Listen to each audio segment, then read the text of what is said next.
నమస్తే, welcome to Sakshi exclusive. Hi friends. Terrorist, తీవ్రవాది, ఈ పదం వినగానే ప్రతి ఒక్కళ్ళ గుండెలో భయం పుడుతుంది. కానీ ఫ్రెండ్స్, పాకిస్తాన్కి చెందిన ఒక ఉగ్రవాది చేతిలో AK-47తో కాశ్మీర్ని రక్తపాతం చేయాలనే ఉద్దేశంతో భారత్లోకి చొరబడ్డాడు. కానీ అదే వ్యక్తి చివరికి బాంబులు పేల్చే ఆలోచన వదిలి శ్రీనగర్లో హెయిర్ ట్రాన్స్ప్లాంట్ చేయించుకొని కొత్త జీవితం గురించి కలలుగనడం ఇప్పుడు సంచలనంగా మారింది.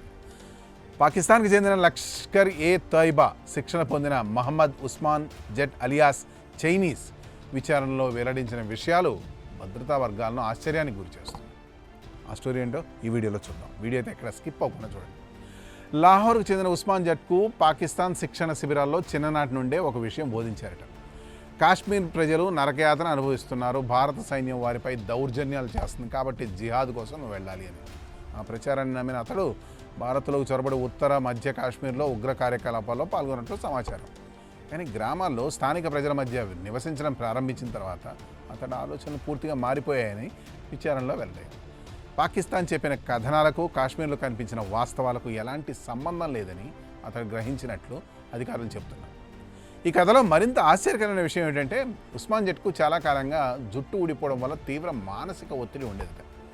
హెయిర్ ట్రాన్స్ప్లాంట్ చేయించుకోవాలని కోరిక ఉన్నప్పటికీ అది ధనికులకు మాత్రమే సాధ్యమని అనుకునేవాట. కానీ శ్రీనగర్లో ఒక దుకాణదారుడితో పరిచయం కావడంతో పరిస్థితి మారింది. ఆ వ్యక్తి తాను హెయిర్ ట్రాన్స్ప్లాంట్ చేయించుకున్నానని చెప్పడంతో ఉస్మాన్లో ఒక కొత్త ఆశ కలిగిందట. శత్రువులపై కాల్పులు జరపడానికి వచ్చిన వ్యక్తి చివరికి తన తలపై జుట్టు పెంచుకోవాలన్న ఆలోచనతో శ్రీనగర్లోని ఓ ప్రముఖ క్లినిక్లో హెయిర్ ట్రాన్స్ప్లాంట్ సర్జరీ చేయించుకున్నాడని విచారణలో బయటపడింది.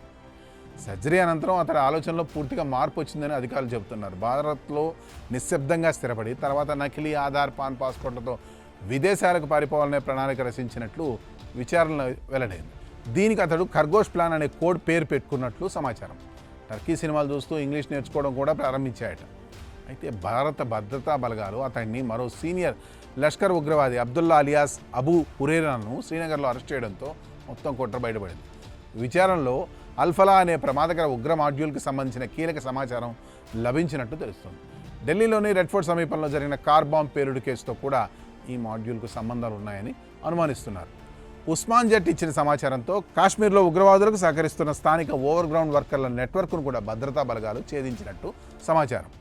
విచారణలో సహకరిస్తున్న ఈ ఉగ్రవాది పాకిస్తాన్లో మాకు విష ప్రచారం చేసి పంపిస్తారు, కానీ ఇక్కడికి వచ్చాకే అసలు కాశ్మీర్ ఎంత అభివృద్ధి చెందిందో తెలిసింది అని చెప్పినట్లు కథనం పేర్కొంది.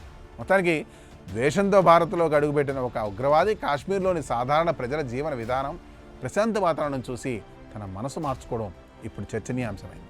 ఒకప్పుడు తుపాకీతో విధ్వంసం సృష్టించాలనుకున్న వ్యక్తి చివరకు హెయిర్ ట్రాన్స్ప్లాంట్ కోసం శ్రీనగర్ క్లినిక్ మెట్లు ఎక్కడం విచిత్రంగా మారింది. అదే సమయంలో అతడి అరెస్ట్తో పెద్ద ఉగ్రవాద కుట్ర భగ్నం అవడం భారత భద్రతా బలగాలకు కీలక విజయంగా భావిస్తున్నారు. ఏదేమైనప్పటికీ భారతదేశం అనేది శాంతి నిలయమని ఆఖరికి తీవ్రవాదులు కూడా ఒప్పుకుంటున్నారు. ఈ విషయం అర్థమవుతుందా మీకు? పాకిస్తాన్ ఈ స్టోరీపై మీ కామెంట్స్ తెలియజేయండి. That's all for today. This is Harikrishna signing off Sakshi exclusive.